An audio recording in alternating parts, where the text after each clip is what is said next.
Uno de los reclamos que Dios le hace al pueblo de Israel en el Antiguo Testamento es el hecho de que el pueblo no lo conoce. Por ejemplo, en Jueces capítulo 2 dice que murió Josué y murió también la generación de Josué, y luego se levantó una generación que no conocía a Dios. Entonces, a partir de ahí, cada quien hacía lo que bien le pareciera. También en el libro de Isaías, el Señor pronuncia unas palabras fuertes en contra del pueblo y dice de que el buey conoce a su dueño y el asno conoce el pesebre de su señor, pero este pueblo no me conoce, dice. Y también en Oseas 6, el Señor dice que el pueblo fue destruido por falta de conocimiento. Entonces, el no conocer a Dios lleva a la decadencia espiritual, lleva a la destrucción. Y Pablo estaba consciente de eso. El apóstol estaba consciente de que cuando las personas no conocen a Dios, se alejan de Él. Y por ello, al saber de la herejía que amenazaba a los colosenses, el apóstol intercede por esos cristianos de Colosas y ora a Dios y pide por ellos para que ellos sean llenos del conocimiento de la voluntad del Señor. Así que esta mañana en Colosenses 1:9, del 9 al 14, vamos a estudiar dos elementos de la intercesión de Pablo por los colosenses que nos ayudan en nuestra santificación. Dos elementos de la intercesión de Pablo por los colosenses que nos ayudan en nuestra santificación. Número uno es la petición que Pablo presenta al Padre. Y número dos, el propósito de esta petición presentada al Padre. Así que yo les invito, hermanos, a que vayan conmigo a Colosenses 1. Vamos a leer del 1 al 14, pero nos vamos a enfocar del 9 al 14. Lo que lo terminan de encontrar, déjenme busco mis lentes. Dice la palabra del Señor: Pablo, apóstol de Jesucristo, por la voluntad de Dios, y el hermano Timoteo, a los santos y fieles hermanos en Cristo que están en Colosas, gracia y paz sean a vosotros de Dios nuestro Padre y del Señor Jesucristo. Siempre orando por vosotros, damos gracias a Dios, Padre de nuestro Señor Jesucristo, habiendo oído de vuestra fe en Cristo Jesús y del amor que tenéis a todos los santos, a causa de la esperanza que os está guardada en los cielos, de la cual ya habéis oído por la palabra verdadera del Evangelio, que ha llegado hasta vosotros, así como a todo el mundo, y lleva fruto y crece también en vosotros, desde el día que lo oísteis y conocisteis la gracia de Dios en verdad, como la habéis aprendido de Epafras, nuestro consiervo amado, que es un fiel ministro de Cristo para vosotros, quien también nos ha declarado vuestro amor en el Espíritu.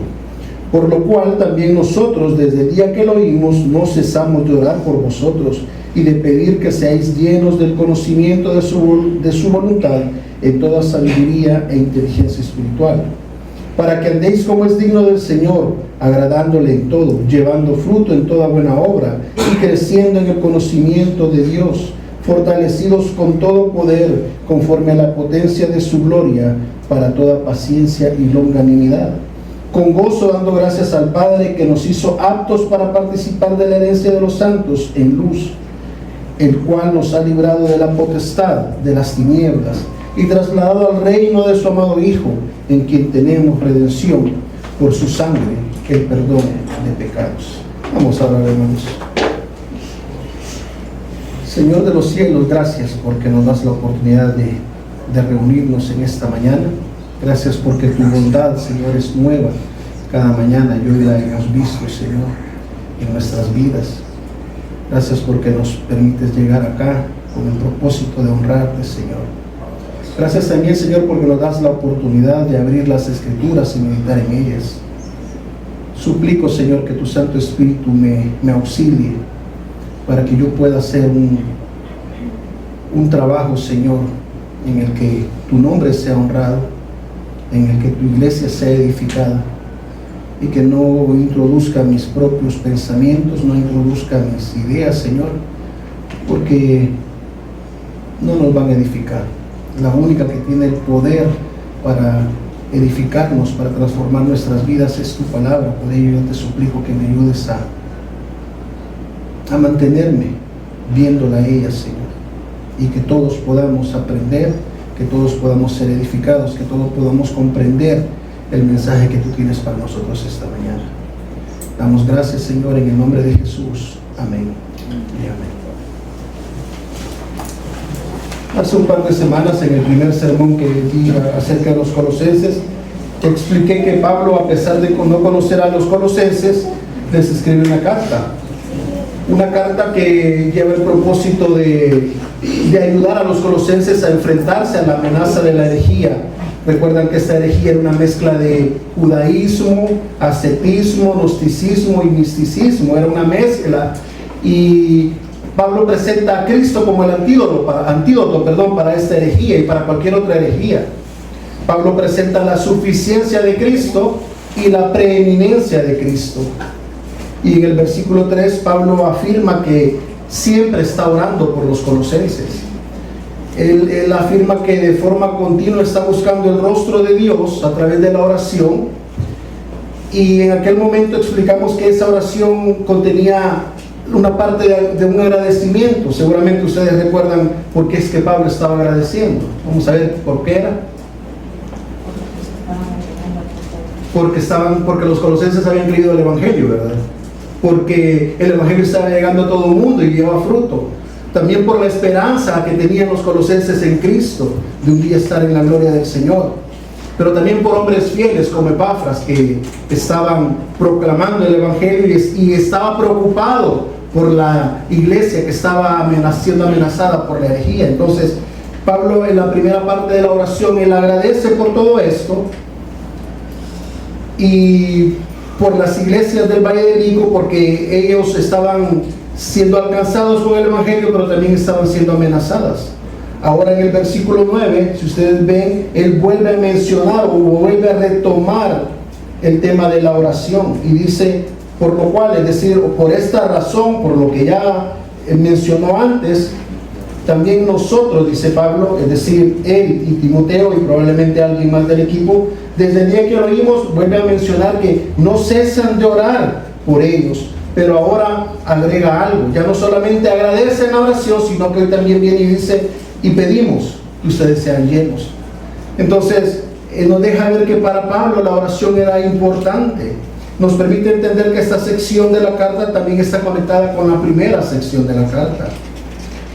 En los versos del 3 al 8, mediante la oración Pablo dio gracias al Padre. Y ahora siempre dentro de la oración, ahora Pablo intercede por los colosenses. Ahora él agrega la palabra pedir. Y aunque orar y pedir puede parecer lo mismo, es importante notar que Pablo aquí usa una figura literaria que sirve para expresar una idea compleja, pero lo hace por medio de dos palabras. En donde la primera palabra se refiere a algo de forma general, es decir, orar de forma general, pero la segunda es algo más específico, y en este caso es interceder. Hay un comentarista llamado David Pao que sugiere que la frase puede traducirse como: no hemos cesado de orar por ustedes, pidiendo. Entonces esta palabra pedir también puede traducirse como suplicar, y se refiere a presentar nuestras necesidades y las de otros a Dios con sinceridad y humildad. Y el hecho de que Pablo esté incluyendo en sus oraciones a los colosenses nos muestra la importancia de la oración en el creyente. Recuerden que Pablo estaba preso. Entonces el hecho de que él esté intercediendo por los colosenses en esta carta tiene un gran peso. Porque ¿quién tenía necesidad de orar por él mismo? Porque estaba preso, era Pablo. Sin embargo, él no se enfoca en su necesidad, sino que se enfoca en sus hermanos de Colosas. Él tenía tanta necesidad, y si nos ponemos a pensar, hermanos, lo normal que hacemos cuando vamos en oración al Señor, es que pedimos por nuestras necesidades. Sin embargo, Pablo nos muestra su corazón, y él pide por las necesidades de otros creyentes. Él muestra una preocupación por estos hermanos de Colosas, y lo mejor que él podía hacer, porque él estaba preso, es, bueno, voy a interceder por ellos.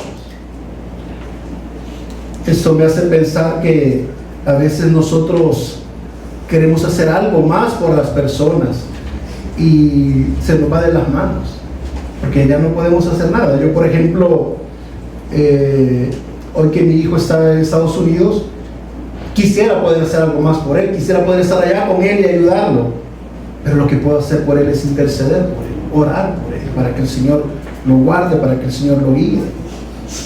Entonces, hoy que ya entendimos, hermanos, que dentro de la oración de Pablo hay una intercesión por los cristianos de Colosas, veamos cuál es el contenido de la petición, cuál es el contenido de la intercesión, de la intercesión por los cristianos de Colosas.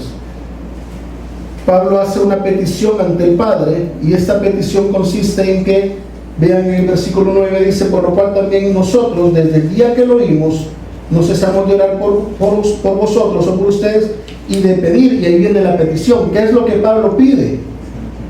Que seáis llenos del conocimiento de su voluntad en toda sabiduría e inteligencia. Entonces, lo primero que vemos es que Pablo está intercediendo, y Pablo hoy va a presentar delante de Dios una petición. ¿En qué consiste esa petición? ¿Cuál es el contenido de ella? En que los cristianos de Colosas sean llenos del conocimiento de la voluntad de Dios. La petición ante el Padre consiste en que Dios los llene del conocimiento de su voluntad. Ante la amenaza de la herejía que los podía desviar de la verdad y llevarlos a alejarse de Dios, Pablo suplica a Dios, suplica al Padre, que los colosenses sean llenos del conocimiento de la voluntad de Dios, pero dice que tiene que ser en toda sabiduría e inteligencia espiritual. Entonces puede entenderse que Pablo le pide a Dios que Dios llene a los colosenses. No es algo que los colosenses tienen que hacer por ellos mismos, sino que es Dios quien va a ejecutar la acción de llenarlos del conocimiento. Los colosenses solamente recibirían el conocimiento del que deberían de ser llenos. Y esto lo podemos comprobar en que vean que dice Pablo en el versículo 9: no cesamos de orar por vosotros y pedir que sea lleno del conocimiento de su voluntad, es decir, de la voluntad del Padre. Probablemente nosotros pensaríamos, hermanos, en la voluntad de Dios en cosas triviales como estudios. ¿Cuál es la voluntad de Dios para mi vida en los estudios? ¿Qué debo de estudiar? O probablemente para el matrimonio. ¿Me debo casar con fulano, con mengana? Y pensamos, ¿cuál es la voluntad de Dios? O, por ejemplo, en un trabajo podemos pensar, ¿tomo esta oferta o tomo esta otra oferta? Pero parece que Pablo se refiere a asuntos más trascendentes acá, que Pablo se refiere a asuntos espirituales. Por ejemplo, en 1 Tesalonicenses 4, vayan conmigo, 1 Tesalonicenses 4, 3, ahí adelantito.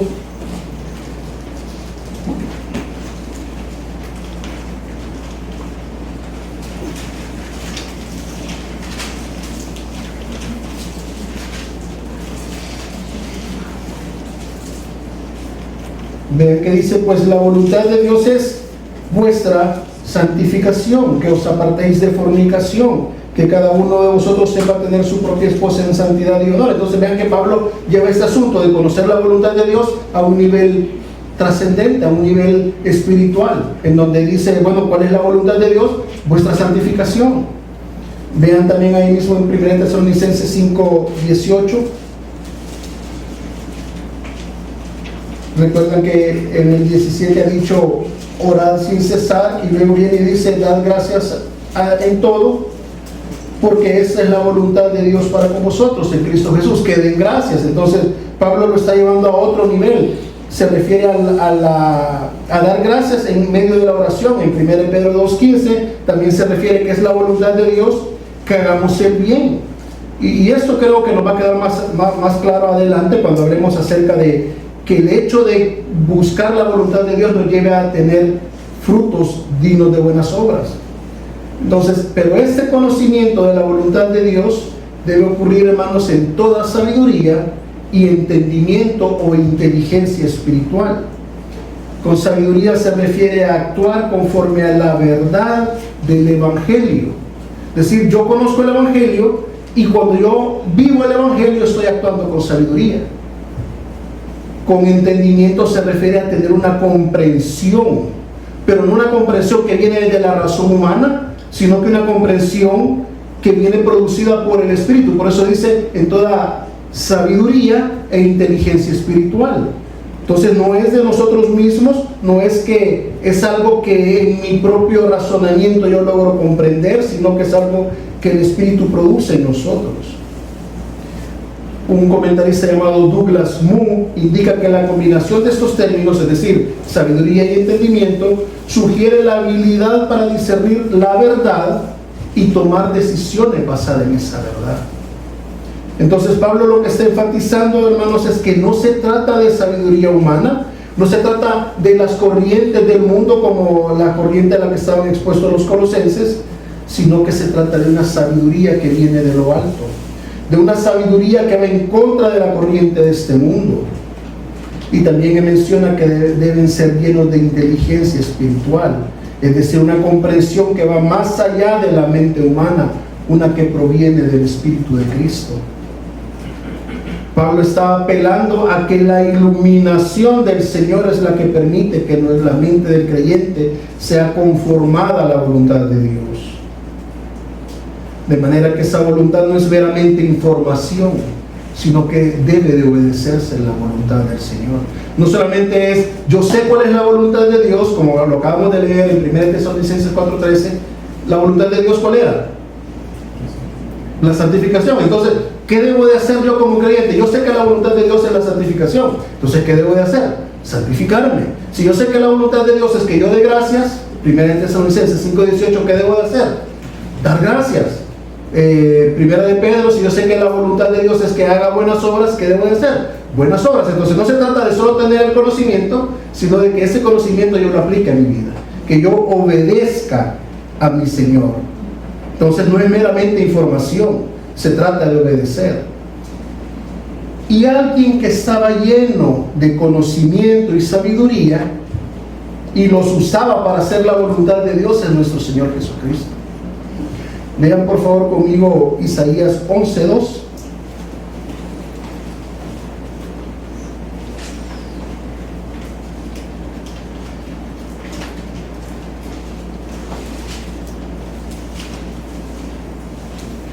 Bueno, leamos desde el 1. Isaías 11:1 dice: saldrá una vara del tronco de Isaí, y un vástago retoñará de sus raíces, y reposará sobre él el espíritu de Jehová. Noten, espíritu de sabiduría y de inteligencia, espíritu de consejo y de poder, espíritu de conocimiento y de temor de Jehová. Entonces está hablando de esta porción, que es una porción mesiánica, y dice, ese tronco de Isaí, ese vástago que va a retoñar de Isaí, que es nuestro Señor Jesucristo, va a tener el espíritu de sabiduría y de inteligencia. Y nuestro Señor Jesucristo, Él ha descendido del cielo, dijo Él mismo, he descendido del cielo no para hacer mi voluntad, sino para hacer la voluntad de ¿quién? Del que me envió. Juan 6:38. El Padre mismo expresó que Jesús era su Hijo amado, en quien tenía ¿qué? Complacencia. Entonces vean que Cristo tenía esta sabiduría, tenía este entendimiento, pero ¿para qué lo usaba? Para hacer la voluntad del Padre. Tanto así que el Padre dice que se complace en Él. Lo vemos en Mateo 3:17, en Mateo 17:5. Y esto nos deja ver, hermanos, que la complacencia del Padre, o que el Padre se agradaba en el Hijo, resalta la obediencia perfecta de Cristo. Resalta que Cristo cumplió la voluntad divina. Y eso es lo que nos corresponde hacer a nosotros también los creyentes. Conocemos la voluntad de Dios, conocemos qué es lo que a Dios le agrada, y deberíamos de obedecerlo. No debería de ser simplemente información que almacenamos en nuestro cerebro. Y precisamente la petición de Pablo tiene un propósito. Volvamos a Colosenses 1:9.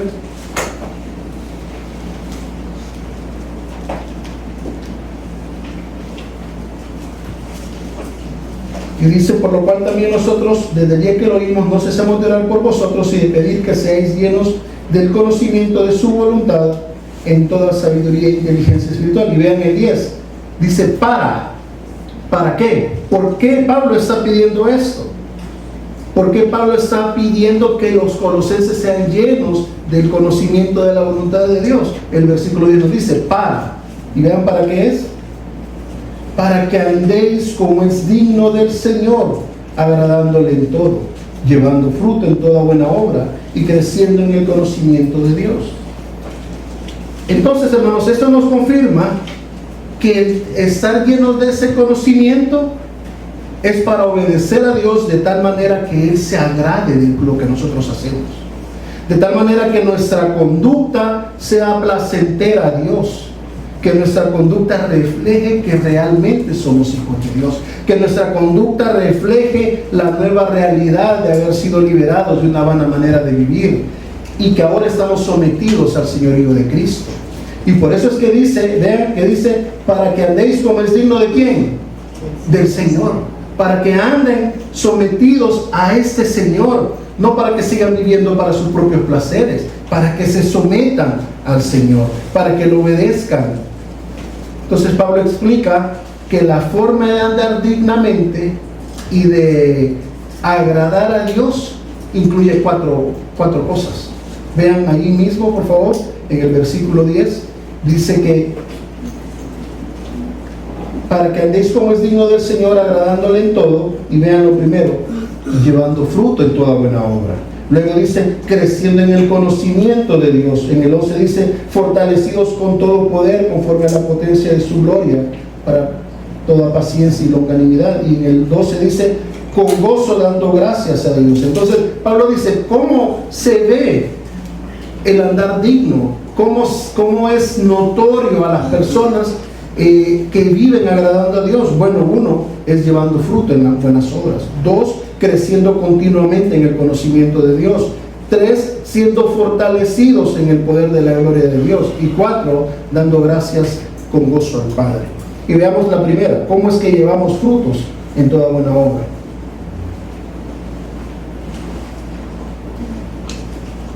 Seguramente ustedes recuerdan que en el versículo 6 de aquí de Colosenses vimos que el Evangelio estaba llegando a todos lados, a todo el mundo, y que estaba dando fruto. Y en ese momento dijimos que el Evangelio tiene una característica, que tiene poder en sí mismo. ¿Recuerdan Romanos 1:16? No me avergüenzo del Evangelio porque es poder de Dios. Entonces el Evangelio produce fruto por él mismo. No necesita que le añadamos nada, porque él mismo va a producir un fruto. Pero también, es decir, cuando se refiere a eso, es que nosotros tenemos que predicar el Evangelio, y el Evangelio solo va a producir el nuevo nacimiento en las personas. Pero esas personas que nacen de nuevo, el Evangelio también tiene el poder de que esas personas produzcan fruto, que esas personas también muestren que son creyentes genuinos. No produce fruto solo en el nuevo nacimiento, sino que también produce fruto en la santificación. Y el fruto es notable. ¿A dónde se nota el fruto, hermanos? Vean nuevamente el pasaje. Dice, llevando fruto en toda buena obra. Entonces, ¿a dónde vemos el fruto? ¿De acuerdo a lo que estamos leyendo ahí? ¿A dónde se nota que nuestro fruto está, o que nuestra vida está produciendo frutos? En las acciones, en las buenas obras. Entonces el fruto del creyente es notable en las acciones. Por ejemplo, Pablo dice en la carta a Tito, en Tito 2:7, le dice a Tito que él debe ser ejemplo de toda buena obra. Ahí mismo en Tito 2, pero en el versículo 12, Pablo explica que la gracia nos enseña a renunciar a la impiedad. Y también en el versículo 14 dice que todo esto el Señor lo hace para tener un pueblo celoso de buenas obras. Entonces, las buenas obras es producto de nuestra transformación, producto de nuestro nuevo nacimiento. No es que vamos a hacer buenas obras para ser salvos, sino que hacemos buenas obras porque hemos sido salvos. Obras que antes no podíamos hacer, obras que antes no hacíamos porque éramos incapaces, porque no habíamos nacido de nuevo. Por ejemplo, antes, no sé si a ustedes les pasaba, pero pensar en que un domingo vamos a levantarnos temprano para ir reunirnos en la iglesia era impensable. Pensábamos tal vez, me hace acordar de una vez que mi papá nos dijo que íbamos a salir y nos dijo, pero vamos a ir tempranito. Y yo me levanté como a las 5 de la mañana y le ya son las 5, levántense. Y él me dijo, dormir otro rato más, a las 6 nos vamos a levantar y nos vamos a preparar. Y ya no me pude dormir porque íbamos a salir.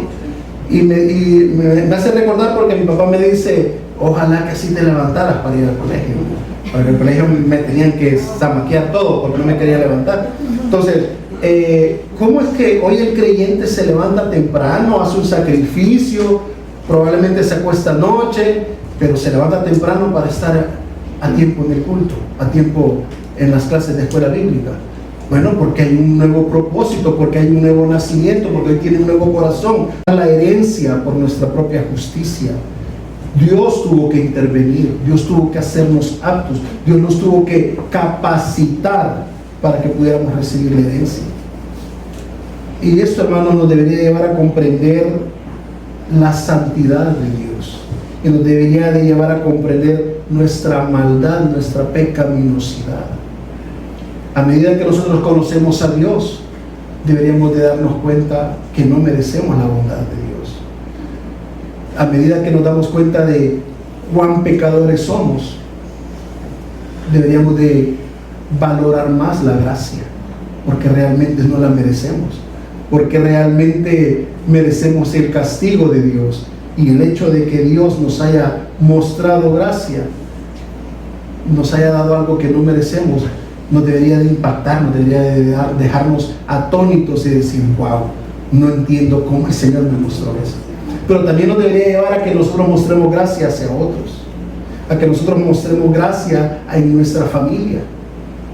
Yo siempre he considerado el mejor parámetro para medir a un cristiano es en la casa. Pregúntele a su esposa, pregúntele a sus hijos. Porque en la iglesia, ¿verdad que en la iglesia todos somos excelentes, todos somos santos, todos somos buena onda? Pero ¿y en casa? Entonces, cuando el Padre nos muestra gracia a nosotros, es para que también nosotros mostremos gracia con nuestras esposas, con nuestros hijos, con nuestros padres. Hace un tiempo yo le ponía el caso de una persona que lo fui a visitar y la mamá le pidió o le sugirió hacer algo, y que esta persona de forma grosera le dijo, mamá, déjame, yo voy a resolver. Y entonces me lleva a pensar eso, qué tanta gracia yo le muestro a mi familia, o qué tanta gracia yo le muestro a mis hermanos. Entonces, hermanos, cuando comprendemos lo que el Padre ha hecho, cuando comprendemos nuestra maldad y la santidad de Dios, nos damos cuenta de la dimensión en la que estamos, de que si el Padre no interviene, seguiríamos condenados hacia el infierno.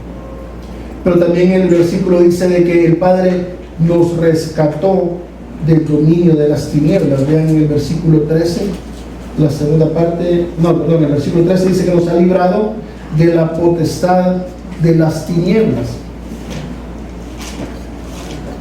El Padre nos rescató del dominio de las tinieblas, es decir, obedecíamos a la maldad, obedecíamos a lo que sentíamos. Y hace un momento en la clase yo les hacía la pregunta a los hermanos, ¿por qué nos enojamos cuando las cosas no salen como nosotros queremos?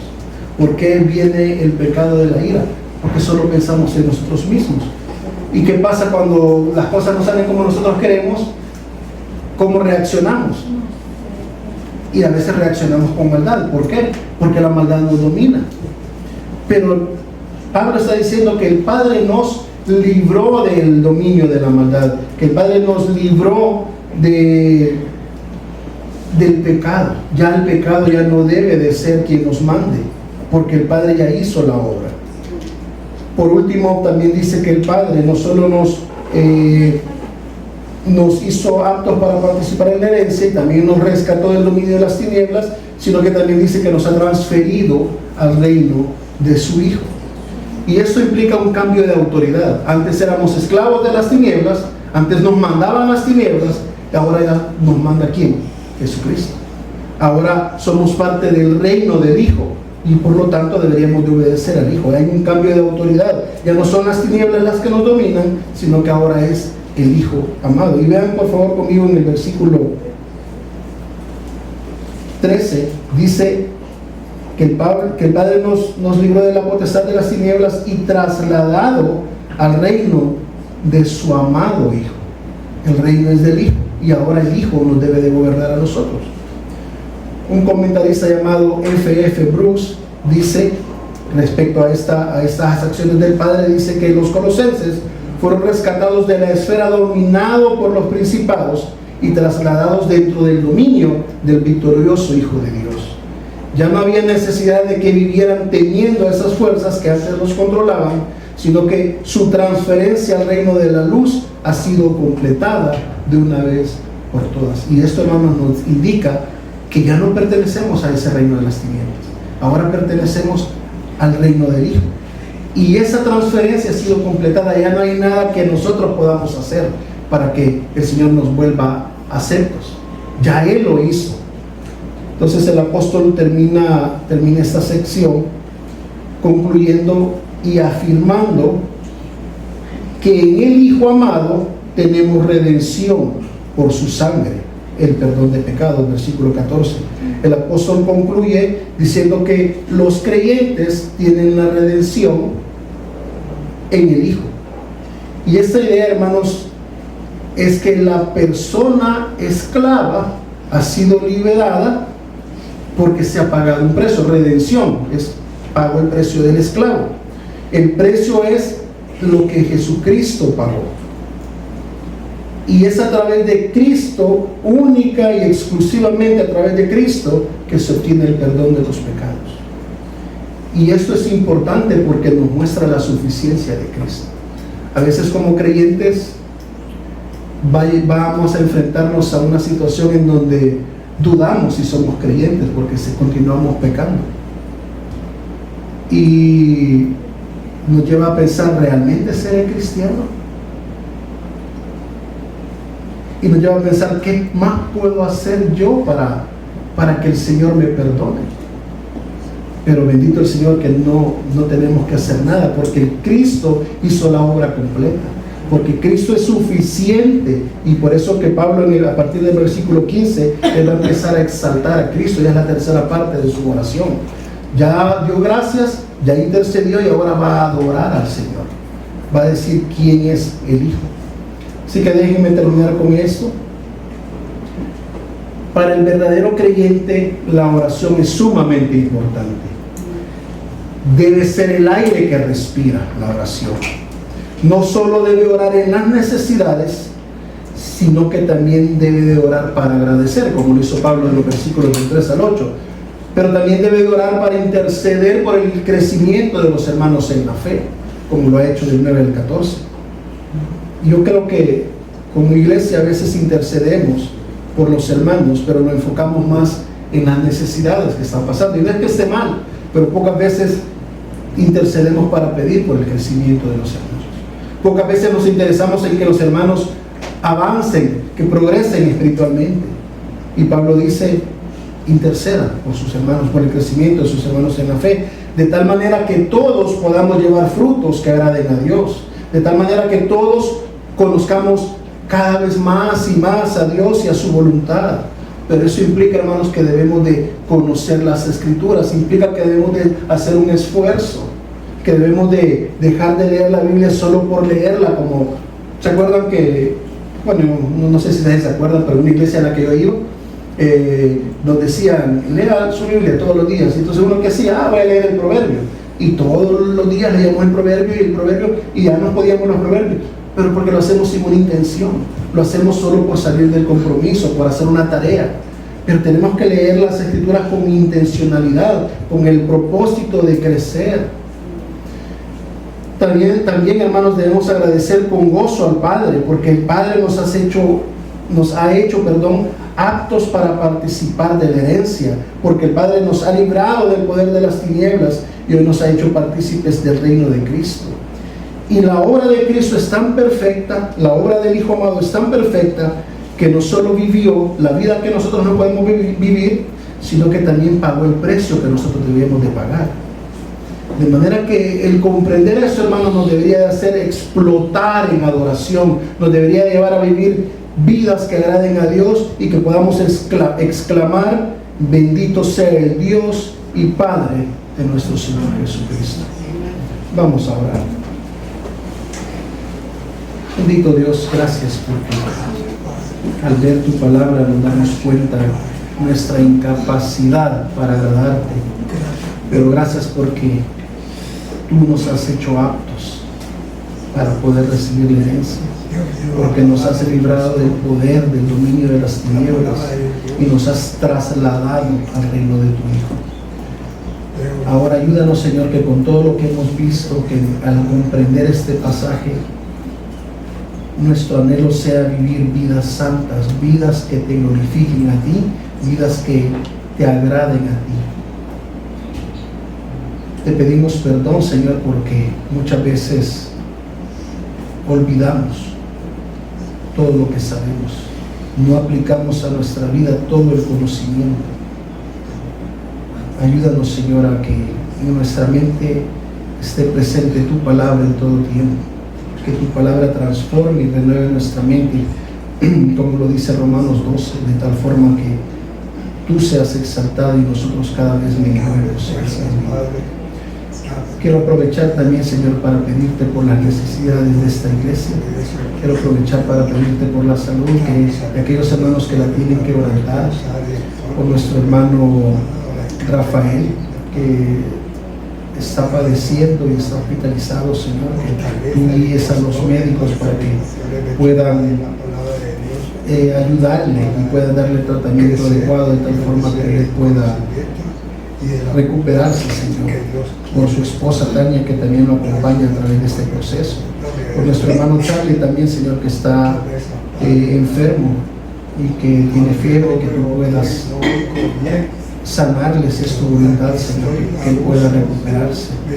También, Señor, por cualquier necesidad que tengamos, ya sea económica, financiera, ya sea una necesidad espiritual, rogamos, Señor bendito, que tú te glorifiques a través de las situaciones y que en medio de estas situaciones también podamos agradarte, siendo fortalecidos por medio de tu Espíritu Santo, por medio de haberte conocido, por medio de tu palabra, de tal forma que en medio de las aflicciones podamos incluso ahí hacer tu voluntad, aún en medio del sufrimiento podamos agradarte como lo hizo tu amado Hijo Jesucristo. Gracias, Señor, por este tiempo y en tus manos ponemos el resto del servicio en Cristo Jesús. Amén. Señor, le bendiga.